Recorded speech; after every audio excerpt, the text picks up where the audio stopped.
ఒక్క క్షణం నా మీద నుంచి నువ్వు ముఖం తిప్పేస్తే రెప్పపాటు కాలములో మట్టికి మట్టి అయిపోతానయ్యా అని ఎరిగి కొమ్మ చెట్టు మీద ఆనుకున్నట్లుగా ప్రతి క్షణం యేసుక్రీస్తు మీద ఆనుకుంటే 30 దొంతులుగా 60 దొంతులుగా 100 ఫలించడానికి దేవుడు కృప చూపిస్తాడు.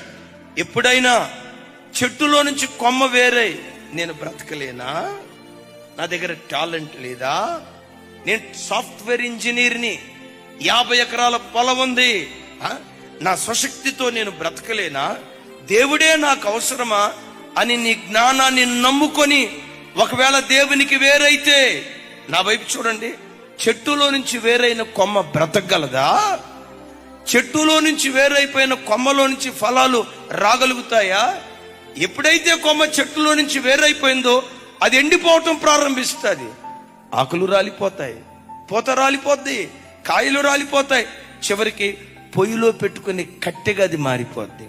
తమ్ముడు, చెల్లి, మీకైనా నాకైనా, వాక్యం బోధిస్తున్న నాకైనా మీకైనా యేసుక్రీస్తు పచ్చని ద్రాక్ష చెట్టు లాంటివాడు. ఆ ఉత్తమమైన ద్రాక్షావల్లిని ప్రతి క్షణం మనం ఆనుకొని బ్రతకాలి.